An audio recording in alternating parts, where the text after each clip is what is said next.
सबैले हेर्दाखेरि हाम्रो व्यवसाय अलिक पृथक किसिमको र तपाईँ हाम्रो पिँढीमा जन्मिएको व्यवसाय हो। यो व्यवसाय हेर्दाखेरि एकदमै स्मार्ट पनि देखिन्छ, तर हेर्ने हो भने यसमा अति चुनौती छ। यति चुनौती छ कि जस्तो यो व्यवसायमा यस्तो व्यवसाय जन्माएकै हाम्रै पुस्ताले जन्माएको, त्यसकारण यसमा देशमा नीति कानुनहरू त्यति छैन। मर्मतमा पनि त्यतिको चुनौती छ र सेल्समा पनि चुनौती। मर्मतमा मैले इक्जाम्पल दिन चाहेँ यहाँहरूलाई।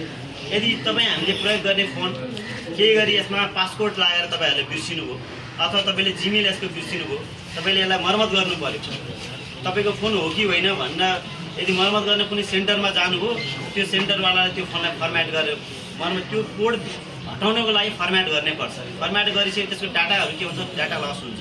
डाटा लस भइसकेपछि त्यो फोनमा यदि कसैले उसले भेटाएर ल्याएको फोन रहेछ र उसले जिल्ला प्रहरीमा त्यो एउटा निवेदन दियो भने नेपालको कानुनले के भन्छ त भने जसले जुनसुकै सेन्टरमा गएर उसले त्यसको डाटा लस गरेको छ त्यो चाहिँ उसले जुन मोबाइल चोरी भएको छ नि त्यो मोबाइल चोर सरकै मुद्दा उसलाई पनि लाग्ने भन्ने नेपालको कानुन छ।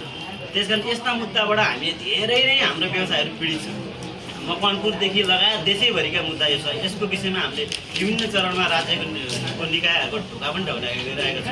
अस्ति भर्खर पनि यस्ता मुद्दा छन्। हामीले उठाएको मुद्दामा अहिले नेपाल मोबाइल व्यवसाय महासङ्घले जुन लिड गरिरहेको मुद्दामा चाहिँ जुन नेपालमा सेकेन्ड ह्यान्ड मोबाइल जसलाई चाहिँ रिफर्बिस्ड मोबाइल भन्छौँ, अन्तर्राष्ट्रिय स्तरमा हेर्ने हो भने रिफर्बिस्ड फोनलाई जस्तो अमेरिका जस्तो देशमा, दुबई जस्तो देशमा विभिन्न कम्पनीहरू जस्तै एमाजोन, इबे, पेपलहरूले नै रिफर्बिस्ड चाहिँ लिगलाइज रूपमा नै रिफर्बिस्ड गर्न पाउने, यानि कि बिग्रेको फोनलाई पुनः प्रयोग गर्न मिल्ने गरी यसलाई बेच्न पाउने त्यहाँको कानुन छ। नेपालमा त्यो छैन। हामीले नेपालमा पनि देशको अर्थतन्त्र यही नै रहने र पुराना फोनहरूलाई पुनः प्रयोग गर्न मिल्दाखेरि धेरैभन्दा धेरै युवाहरूलाई रोजगार पनि दिन सकिने र यसको सहुलियत राजस्व तिरेर हामीले यो व्यवसाय गर्न पाउनुपर्छ भन्ने हामी यो मुद्दा पनि उठाइरहेका छौँ।